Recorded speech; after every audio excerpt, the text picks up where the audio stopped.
Hello and welcome to the Gaggle, where we challenge and, if necessary, destroy media narratives. I'm George Szamuely. With me today, of course, is co-founder of the Gaggle, Peter Lavelle. Peter, we speak on late afternoon, Sunday, our time. In a few hours' time, President Trump will be getting on a plane to fly to the Middle East.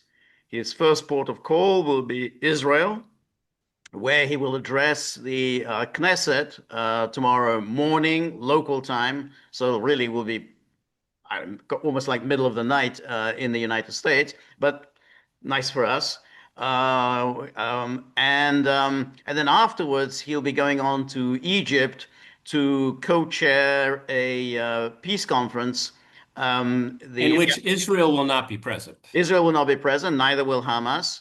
And the other co-chair is President Sisi of Egypt, but in attendance will be the UN Secretary General. I mean, Macron, Starmer, Meloni. I mean, this is going to be a kind of the anybody who's anybody, will will be there. Um, and I mean, the interesting thing for us, we can speculate as to what he's going to say at the Knesset, and then I think we can also speculate what will be the upshot of the conference. There'll also be a signing. There's going to be a signing ceremony. I'm not quite exactly sure what they're going to sign, but there's going to be they're going to sign some documents. So I think you and I have gone backwards and forwards on this, and we've disagreed on some things, agreed on others. I think if I can just summarize my position is that I think this is qualitatively a different situation from the one in January, and that one should keep an open mind on this, and that this may work for a time. This is not going to be peace in our time, peace in perpetuity, but this could work for a time, and that this would immeasurably improve the lives of the people of Gaza. Well, I would say that first and foremost, we have to keep an open mind. I agree with you on that. How is this different than when Trump came into office for the second time? You and I have talked about this, maybe not at great length, but the internationalization of it. I see that as nominally as a positive thing. Okay. Now, this is kind of a preamble to what we're going to be experiencing over the next 36 hours.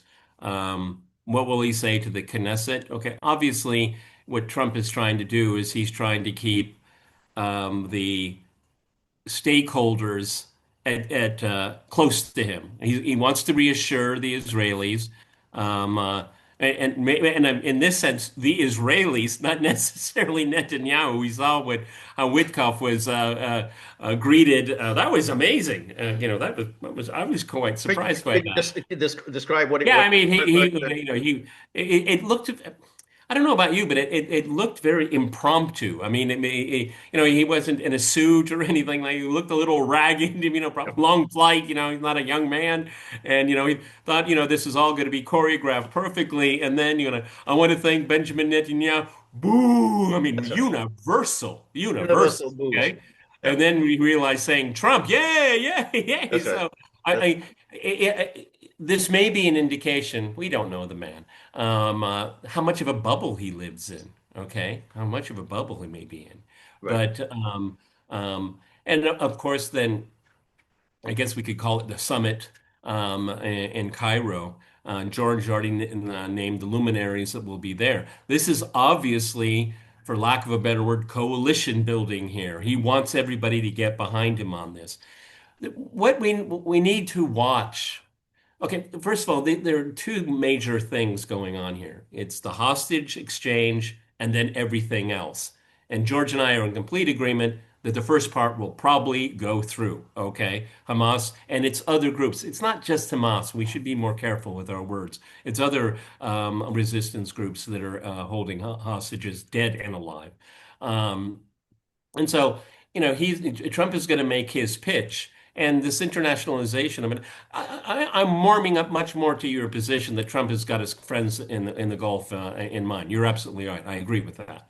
Um, but what we really, and then I said the second part is everything else, okay, which I find to be extremely vague. Okay. And because it's vague, it's open to interpretation. And if you have the power, you're going to force your interpretation. The question, George, is will the Israelis have some kind of overt or covert veto over this? This is what we have to determine. Okay, we know that Trump's original, or whoever put it together for him, Jared Kushner and Witkoff and others, the Israelis changed it, okay, from the Arab summit before and by the time it was announced. I mean, they're always tweaking it. Look, if I were the Israelis, I'd be doing the same thing, okay? I mean, that's how power works. You're gonna get as maximum amount out of a negotiation as you can, okay? But will that be self-defeating for the second part? And that's what we're going to have to find out. Another thing you mentioned, I think, is important to mention, and this is if it works, and that is a really big if. It's going to be hard. It's going to be very, very hard. Does Trump have the temperament, the headspace, and the patience? We're going to find out. Well, we are going to find out. But the thing is, that when you internationalize something, then it does become much more difficult for Israel to unleash a war against Gaza that is now run by somebody else. You could always do it when, oh, well, Gaza is run by Hamas, Gaza is run by the Palestinian Authority. Yeah, then Israel has carte blanche. But when you have others involved, and you have this international board presided over by President Trump, who, as you just pointed out, enjoys enormous popularity in Israel at the moment. So if Trump says you can't just go around attacking this piece of territory, I'm in charge here. This is, I'm the president of the board.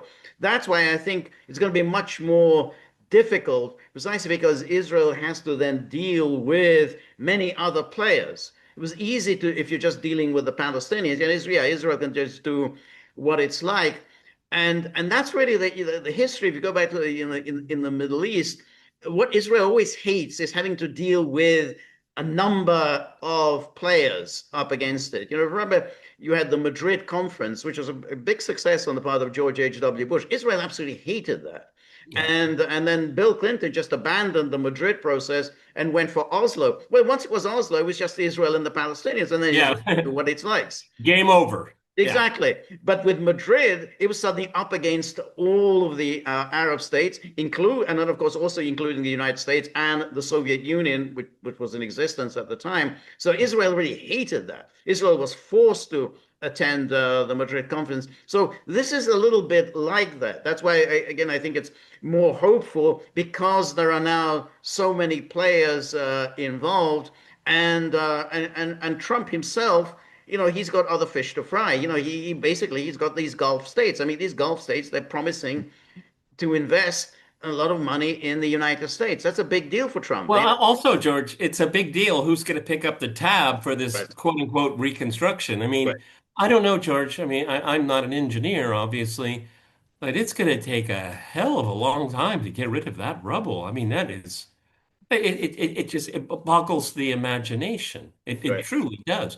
Another thing about this internationalization, which I agree is different, and we're going to find out if it's important enough, is that Trump, he wants to complete the Abraham Accords It was agenda. exactly right. And I Uh, think that's going to be one of his strongest cards. right. Okay. That's And in an interesting way, he's going to be saying, and I'm doing this for you, Israel. I'm doing this for you. that's right. Okay. So That's don't give me so much guff anymore. right. Okay. But that is an interesting issue was with the Abraham Accords. Now the Saudis have said they will not join the Abraham Accords unless there is some movement towards a Palestinian state. It doesn't say there has to be first a Palestinian state and then we'll join the Abraham, but there has to be a movement towards it. So the Saudis are absolutely going to insist that you have to somehow move towards Palestinian statehood. Otherwise, we will not join the Abraham Accord. So that's going to be another incentive. If Trump really wants the Saudis to join the Abraham Accords, he has got to show that Israel is really moving towards recognizing Palestinian statehood. That seems to me that's a long shot. I have to say that's that's going to be a very difficult one. But I think that's, given what the Trump has these other ideas in play. I just think that he's going to tell Israelis tomorrow at the Knesset, take your winnings, you've won. That's it. You don't need to go on fighting anymore. You've got what you wanted. Hamas is gone. That's it. And I think that's going to be his message. That's it. Enough already. You've won. That's it. You don't need to do anything more. And Yeah, then there's the question. What I mean that's a are the Israelis going to accept Trump's message? Because I think that's what he's going to say. yeah, but that message doesn't deal with so many All right. almost endless issues. Like, do we go back to the blockade? No. The blockade, or is it going to be no block? The Israelis are not only are they not going to leave Gaza. I mean, they're pulling back, but I think to what 57, they still control 57%.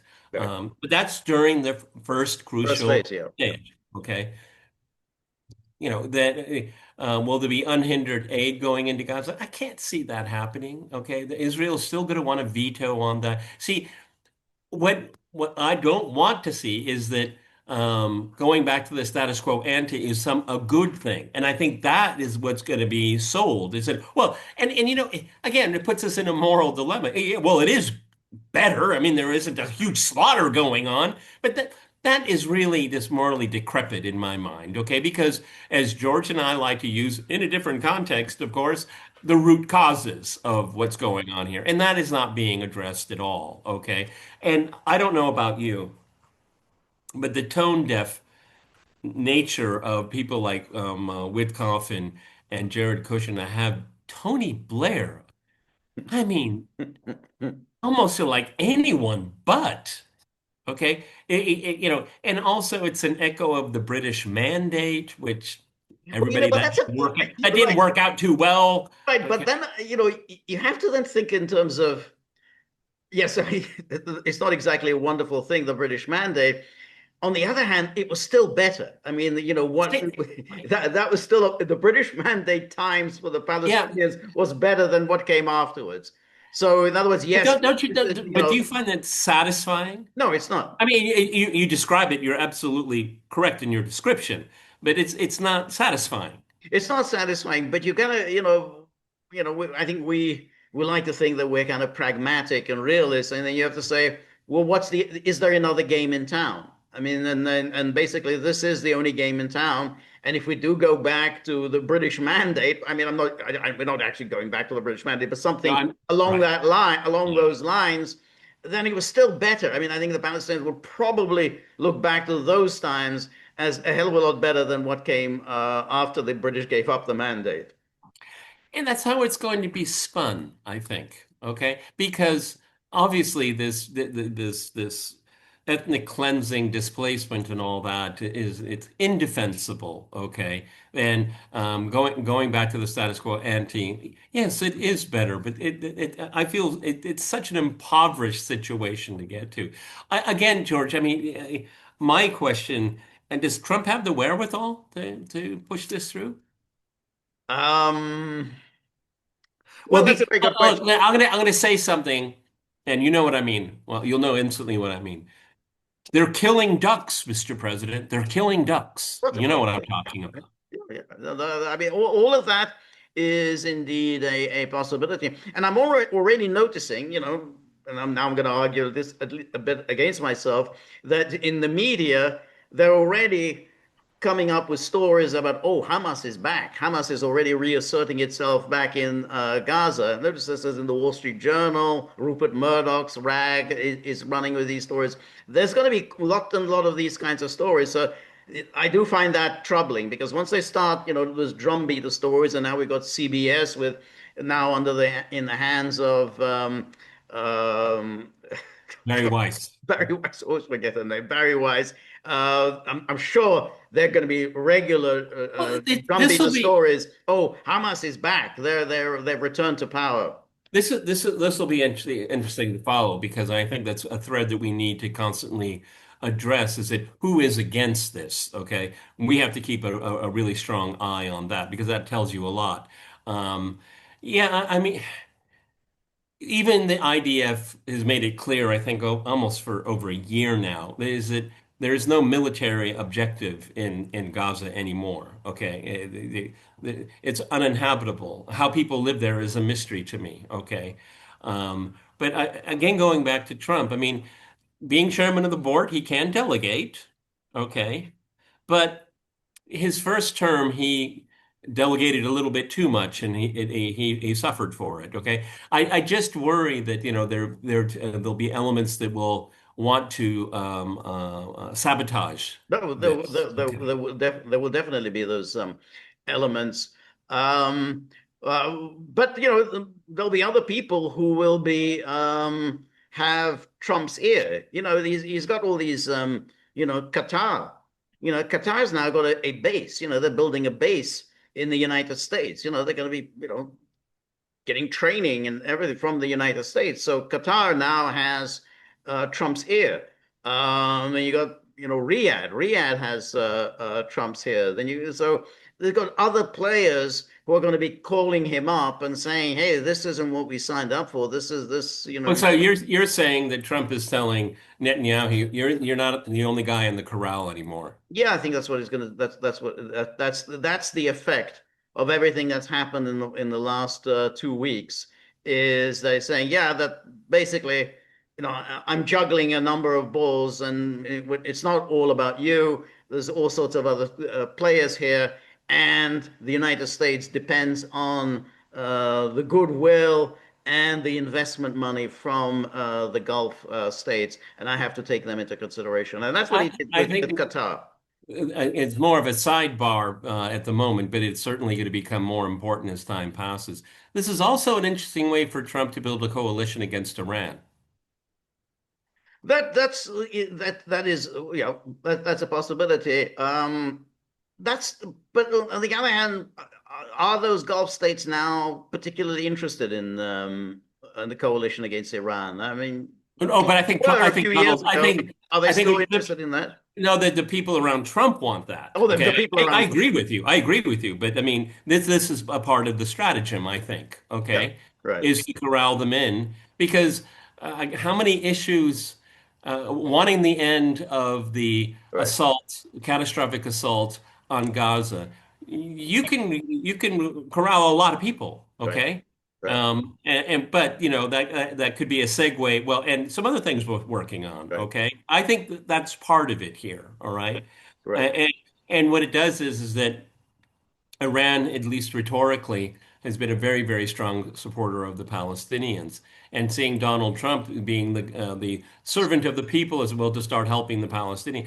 Again, I'm looking at spin, I'm looking at narrative control and all that. I think that works And then, too. well, everybody, including the Iranians, are supporting this Trump plan. Are they in? Are they going to be? I I heard don't that think they they're not. might. I don't think they're going to be. Okay, all right. I don't think they're going to be at Cairo, but they are supporting the plan. I we wouldn't want to see Trump picking people up and moving them aside. Um, and Mahmoud Abbas, the Palestinian Authority, it's also supporting the plan. I mean, so it's just like everybody is now on board with it. So that's why again, this is this is now the only show in town. And so yeah, you can always say, oh, I want a Palestinian state. This isn't a two-state solution, and we're nowhere near to a two-state. Okay, that's true. But you got to be kind of realistic. I mean, Well, no, but you're what's the right. what we can what is achievable now, as opposed to continue a war Yeah, that's hopeless. you're absolutely right. I mean, and even though George and I believe that obviously in theory there should be a rightful state for the Palestinian people, is it within the realm of possibilities right now? Zero. Okay, absolutely zero. And that's not what this conference is about. Okay, this conference is about, and again, this is I find it very insidious. Is that we got to get food and we got to need medicine. We need to get tents in the beginning. We have to start clearing the rubble. And those are all good things. Right, Those are all good things. right, But because we accept it as we should, it's implied that you have to accept everything else after it. Okay, Right. and that's obviously the problem I have, and I think that's going to be the major challenges to this so-called peace plan. Okay, Right. Right. what we will hopefully find out that the 20 points will be put some flesh on those bones. Okay, That's right. That's right. They put some flesh on those bones, and they're going to want at the conference. They're going to say, right, let's begin phase two.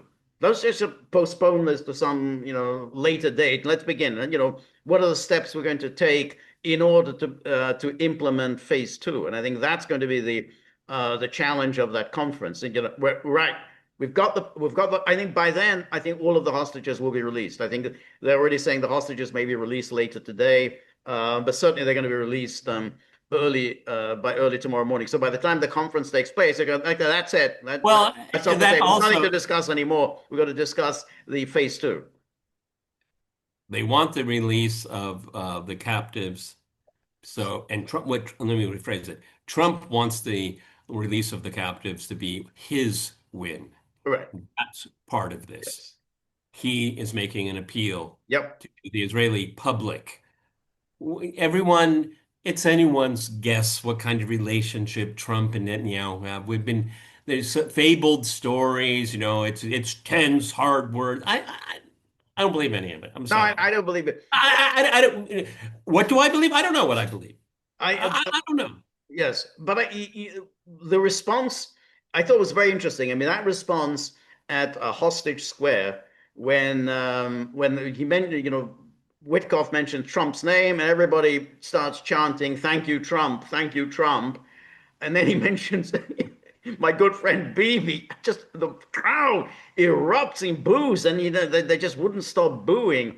And then Jared Kushner standing behind him, and he's getting kind of embarrassed because hey, Bibi is my good friend, and What didn't Netanyahu babysit Jared as a child? yeah, I think so. Yeah, Yeah, I think so. He used to stay he's at his like dad's house in New Jersey. yeah, he's like a real as close to an uncle as you can. Yeah, It's not blood. All right, another question, George. We've seen a sea change in the West, and let's focus in on the United States here. Now, public opinion polls come out where a majority of Americans polled have a greater sympathy for the Palestinians than Israel. This is this is an earthquake for people our age. Okay, I mean right. this is Leon Uris, Exodus, all that stuff. Okay, how much do you think that played into Trump's thinking, or is that unknowable right now? I think he is very instinctive. He's an instinctive person. And I think he felt that it's among his base.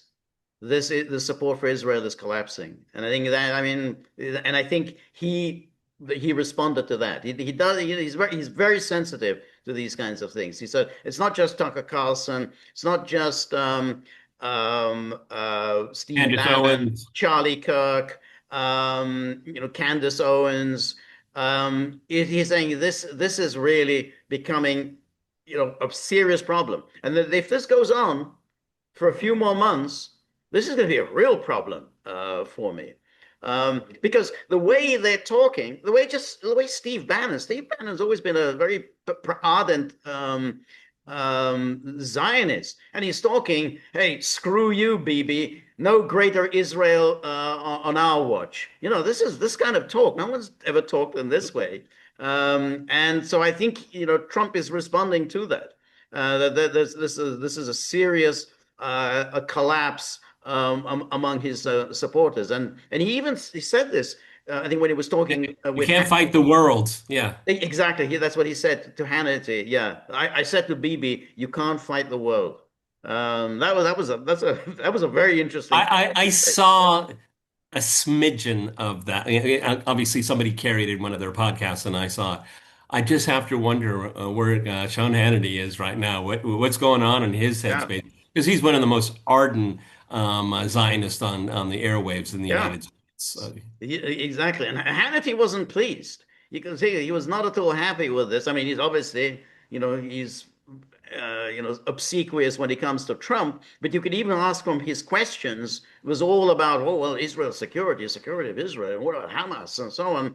But when Trump said to him, "Hey, you can't fight the whole world," that I think Hannity got the message there. I don't know how long he'll keep the message, but I think that was definitely Trump's message to him. And there were a couple of other things in that interview, which was very interesting. That Trump somehow he kind of absolutely didn't answer Hannity's question. He just sort of went off on his own thing. He just deliberately didn't want to answer Hannity's question. So I do think that that is playing a role in Trump's thinking. So let me ask you then, what do you think Trump is going to say at the Knesset tomorrow? I think it's going to be a reassuring message. I think he'll say something like, "Yes, the world has turned against you, but I'm always with you." I think that's going to be a very strong message. It's going to be more reassuring. But I think if he see, there's a difference between what he probably will say and what I want him to say. I have to make sure I keep them apart. But I think he wants to show the Knesset that he's in charge. You're right, He's the boss. right, right, Okay. And the impact on Israel's internal dynamics could be, well, that is something else we need to be watching very closely.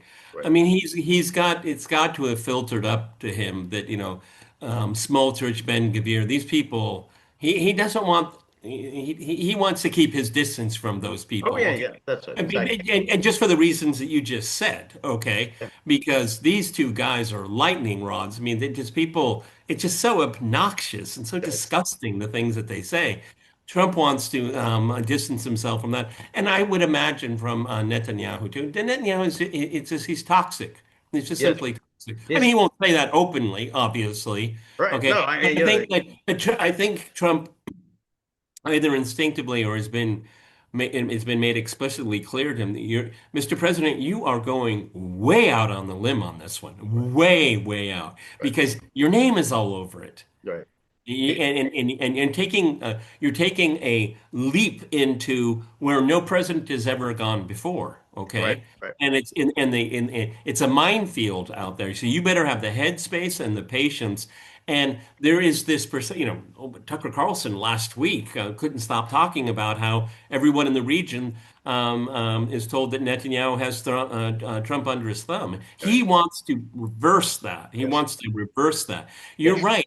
I mean, when Tucker says something, I can guarantee you, everyone, Trump knows about it No. right away. Trump knows about it right away. Exactly.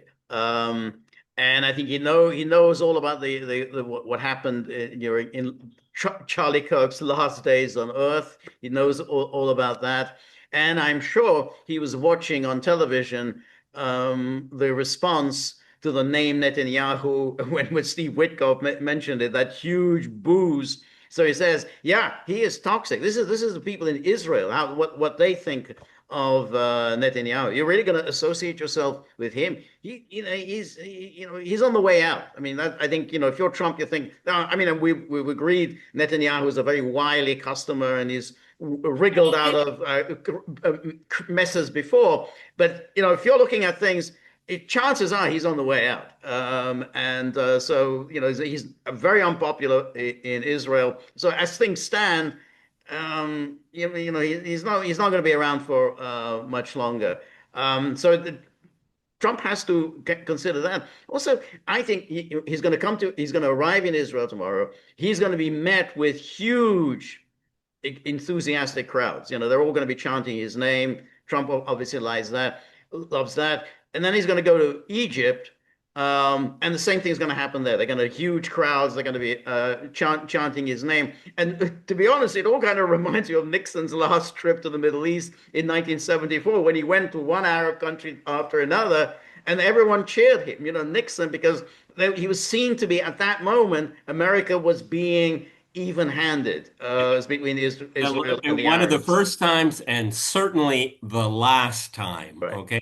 Yeah, right, but see, you've set it up really perfectly. I mean, he's almost kind of levitating right now. right, Okay.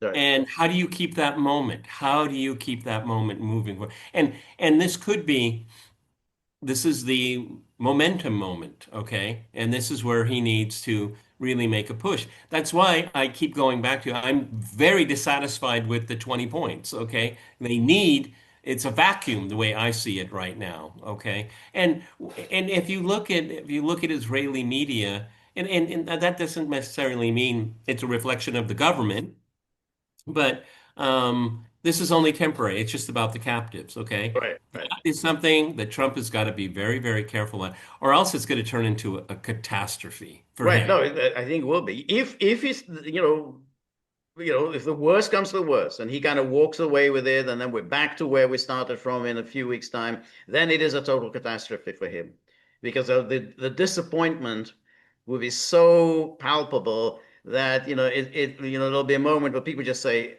hey, Donald, I think it's time to go. I mean, Well, okay, it's something I mentioned earlier today. Um, could have a new Lebanon, and this could be the Lebanon model, okay, where they go back to mowing the lawn, okay? Periodic strikes against Hamas, Islamic Jihad, whatever. And for me, the ultimate litmus is because I think that someone like Trump would tolerate that. It's not a massive assault. It's very strategic, known in advance. Well, they'll finesse it somehow. I think he can accept that. But what the litmus test for me will be is the aid going in. That well, will tell us I a think lot. that's right. But it's very interesting because we're talking about an Arab security force. Now, the Arab security force, they're not going to go in unless there is a U.S. guarantee. And that's why Trump has talked about there's going to be an American military presence. I'm not sure exactly whether it's going to be in Gaza or it's going to be where exactly. Well, there's the 200 The soldiers or 200 sort of, but at least it's a presence. It's the yeah, presence. but that's in Israel. That's not in Gaza right now. Right. Okay. No, that's right. But I don't think they're going to be in Israel. I think they're going to be somewhere, probably somewhere else. But nonetheless, no one's going to go in unless there's a U.S. guarantee that they will not be attacked by Israel. I mean, the Egyptians are not going to go in. No one from Well, I UAE, wonder if anyone else is anyone's. going to go in unless they have a U.S. guarantee that Israel will not attack them. And Well, that's then why I I think hope that the talk about the somehow a U.S. military presence, whatever form, is so important. That we're going to have to look for that because absolutely there has to be some kind of a U.S. presence. Otherwise, it's not going to get off the ground. Mr. Trump knows about Ronald Reagan's experience with Right. Lebanon. No, I think that was, but well, that's a very interesting because what happened there was that the U.S. essentially joined forces with Israel, and that was, I mean, initially it was seen to be a kind of it was a popular. Initially it was a quite popular locally because it was there in order to help the PLO evacuate from Lebanon. Then, of course, there was Sabra Shatila, and then Reagan made the fatal mistake of essentially joining with Israel in trying to set up a kind of an Israeli puppet regime in Lebanon, and that, of course, that antagonized everyone in the region. But so he has to then basically this military presence has to be with the Arab Security Force in order to Yeah, bring security to Gaza. right now, as we speak here, I just, it's hard for me to see Arab Muslim countries or like Muslim countries like Indonesia or something like that sending troops. I just don't see it. The attachment to the catastrophe that has happened for the last 2 years, I think it's just too close, and you don't want to somehow legitimize that. I find it very difficult. I think that a tangent of what you said, I would agree with. If something like that were to happen, let's say I'm the Indonesian saying, well, I want to make sure if we put one troop there, I want to make sure the Americans are Yeah, protecting yeah, yeah, us. absolutely. No one's going to send anyone. No, Trump, we're here because of Trump, not for exactly. a No, no. UN resolution or because we're friendly or not friendly with Israel. It will have to be very, very specific. Very specific. No, no, no, no one is going to send anybody if they think that they're just going to be shot up by Israel. So they're going to say, only because there's an American president, and if the Americans are there, Israel won't dare to start shooting at us. But that's Well, that proposition may be it could come to the I'm not. Haiti. That's going to be a difficult. Well, USS Liberty, okay? That's true. That's true. I mean, that is that's. I wouldn't try it if I were BB. I wouldn't try it. Not So shooting at again, Americans. George and I talked like 3 or 4 minutes before this. We were having a conversation. We said, "Why waste it? Let's record it." Okay, so I don't have any set questions or notes or anything. So this is Yeah. okay. Let's say we have a international force from Muslim countries.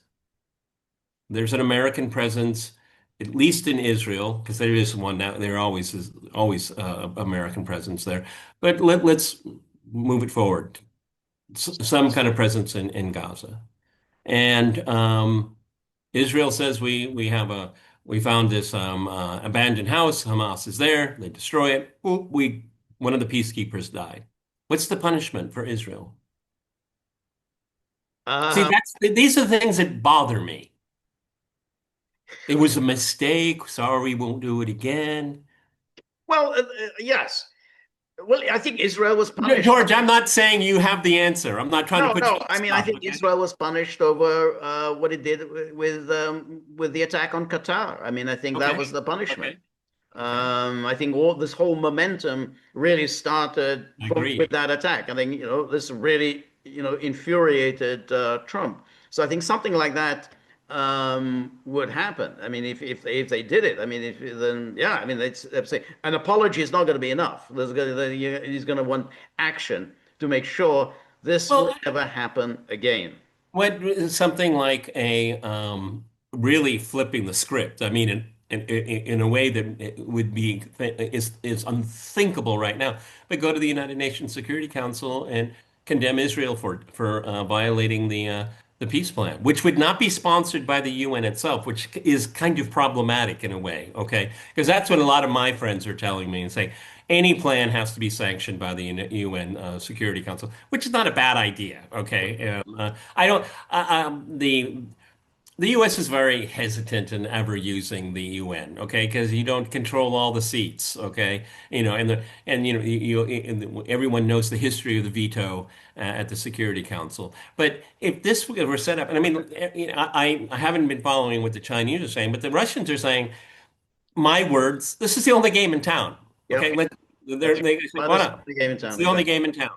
And I think the Chinese are going to go along with that. I think it's quite likely that this is going to go through the UN Security Council and that they'll be voted on by the UN Security Council, which means right away also quite difficult to get yourself out of that, because I mean that means you go.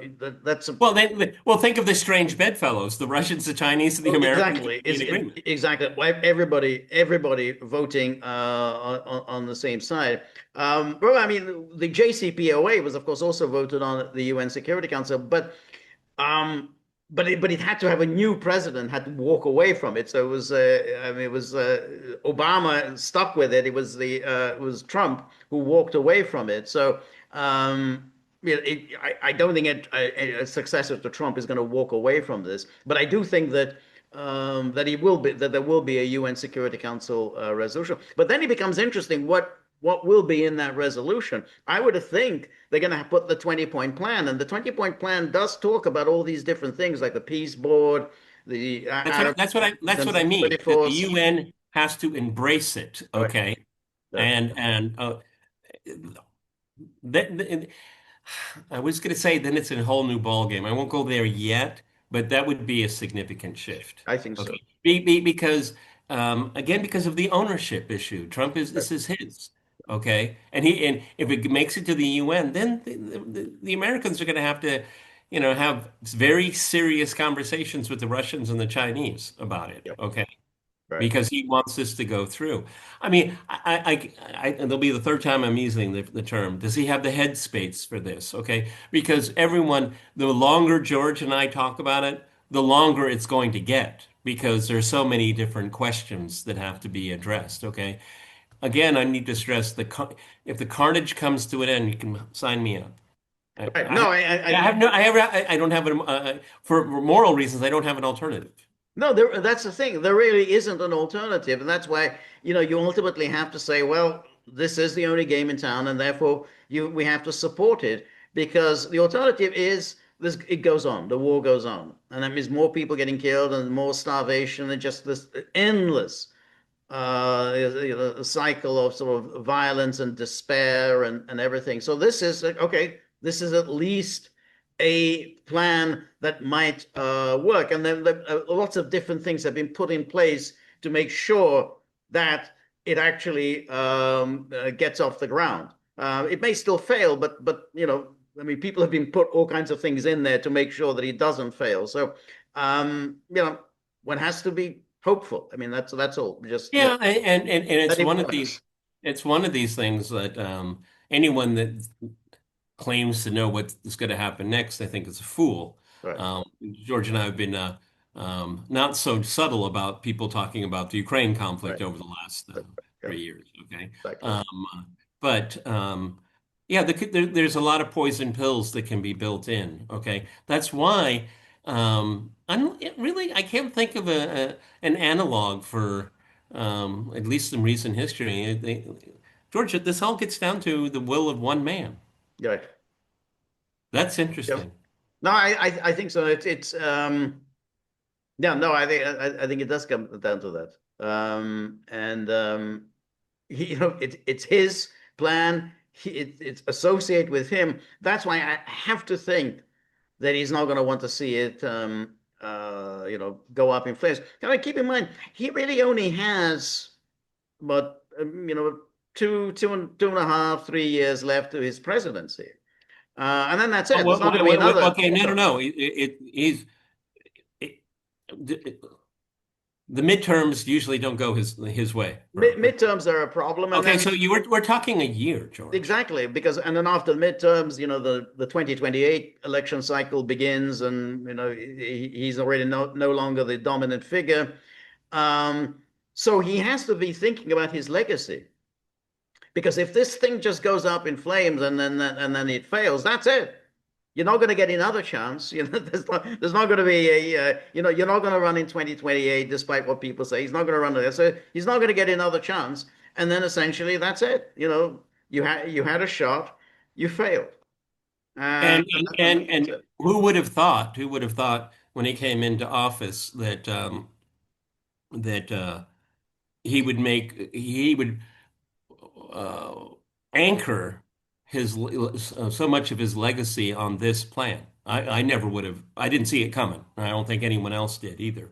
Right, Ukraine, that will be decided on the battlefield with or without Trump. right. That's what's going on there. Okay. Another thing, I mean, I brought it up, and maybe I'm overstressing it, but it seems to me that Trump is trying to create a environment where he has a number of stakeholders because the impending attack on Iran is it's impending, okay? And so I'm solving this problem, and of course he's going to say that they won't say it out loud. Regime change. Oh, by the way, regime change in Venezuela. You see how he wants to turn. I'm the good guy in this one. These other things are not so important. I mean, I think that's how Trump kind of That's looks it. at it. And I mean, like I said earlier today, I said, the Monroe Doctrine is back right. in with Ben, and Trump said, but this is Western Hemisphere. This is our business. It's none of your business. Nobody else's business. It's our business. Okay. Exactly, and that's what he cares about. So that's why I think maybe we can talk about it in the next video about your regime change in Venezuela. Yeah, he's down for that. But Iran, that's a whole I know. different bowl of wax. With Well, I mean, Iran. okay, just to spread Israel it wants out. that, but I don't think Trump wants to go there. That's going to be a really difficult, complex thing, and I don't think he's interested in that. And Okay, that's interesting because um, that's why, in the international system, there's so many moving parts that influence everything else. I mean, if Trump believes, and again, this is pure hypothesis, that, the first stage of his plan is that hostages are released, captives are released, okay? He's going to feel, with good reason, that he's got the wind to his back, okay? And now we have to now the hard part that start that second stage, and if it yeah, can ignite, who knows where it could go? Who knows? Okay. Do you think he's gonna? when someone whispers in his ear, "We're ready for Iran," he's gonna think, "What? I'm not done here Right, yet." right. Okay. I think so. Yeah.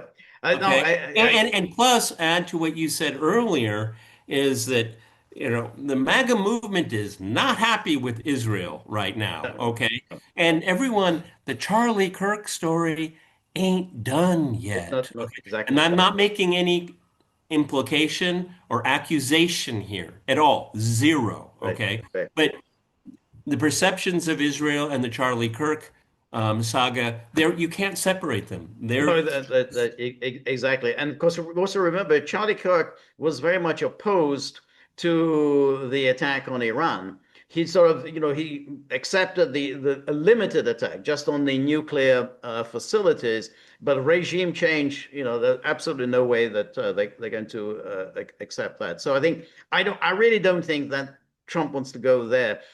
Venezuela, I think, is a different case. Oh yeah, well, I think that, yeah. let's keep it separate. Exactly. That's right. Yeah, yeah. So I think Well, I mean, okay, but you have we will have the element of the Empire Strikes Back. Israel has a lot of cards. Okay, it's a lot of support with powerful, moneyed people, yeah. and it's done an extraordinary job of rigging the game institutionally, globally to its favor. Everyone, Israel is not down and out. Okay. It's not down and out, but it is remarkable how the way people now talk about Mark Levin, and that's people on the right, Tel Aviv Levin. That's what he's referred to, Tel Aviv Levin. For somebody who pretends, well, I'm MAGA, America first. You think Constitutionalist, constitutional. constitutionalists, Tel Aviv Levin, and of Ted Cruz as well, Tel Aviv Ted. So once you call it, you've now it's now become a part of And the that's what MAGA calls them. exactly that's Okay. what MAGA exactly that's the thing. And people are now talking. Remember you could never say that, oh, he has dual loyalties. Anti-Semitic. Yeah, how dare you say he has dual loyalty? No, you're right. You don't have dual loyalties. You have a single loyalty. You have only one loyalty to Israel. Yeah, you're absolutely right. You're not. There's no dual loyalty Well, about. I mean, Yeah, I've seen enough of Levin for the rest of my life. I haven't watched it for years right now. But any kind of cachet he had, it's gone. yeah. It's gone. And is he still on Fox? Um, I think so. I don't watch it, but I think he is. Yeah. Well, I guess they have contractual obligations, but I mean, this guy is just, when a few years ago we used to talk about cancel culture. Well, this guy he's self-deleting.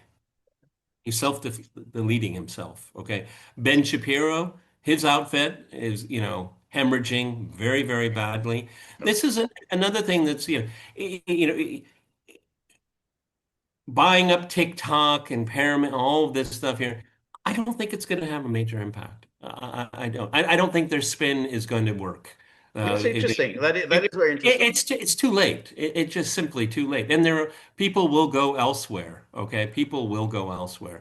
You know owning, for example, Netflix. Well, it's based on subscriptions. You can't force people to subscribe. Well, at least not now, not yet. Okay, Yeah. so. We'll see where it goes. I mean, I have such, we can finish it up here.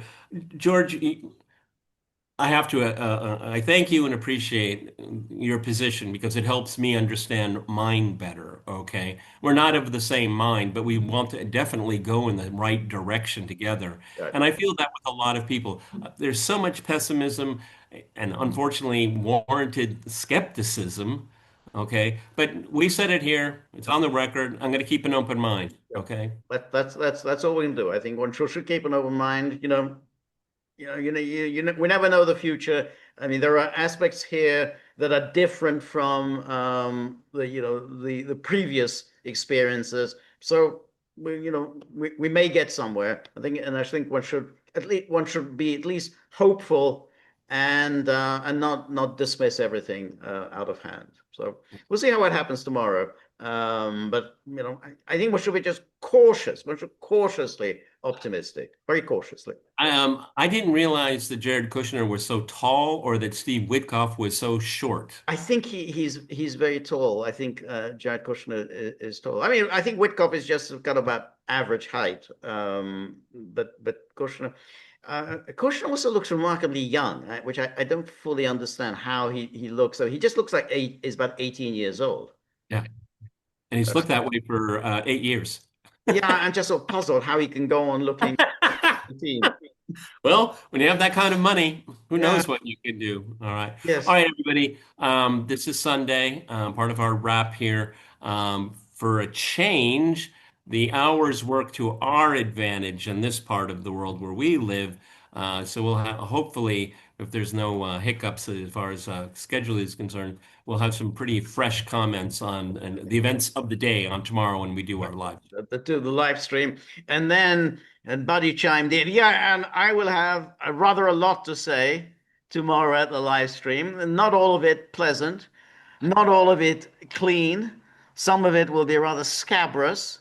And Avarice. That's such a good word. yes, exactly. And that Buddy has a way with words. So some of it's scabrous because the tip jar situation is not at all to Buddy's liking, and Buddy is somebody who doesn't really bottle his feelings up. He lets his feelings out. So his point is that tip jar has to be moving. It has to be constantly moving and moving in Fluid. the right direction. Fluid. It must be fluid. It must be fluid and it has to be full, like he likes to be full. He likes a feeling of fullness. If you have any money lying around, anything at all, coins, $100 bills, something gold bullion, bullion bars, everything straight into the tip jar. We're very grateful for all of your help, friendship, and support. The more you're able to donate, the more of these videos we can make, the more we can improve on the technology, and above all, we'll get Buddy in a less scabrous frame of mind. So remember, if you like the gaggle, please like, share, and subscribe. See you soon. Bye bye.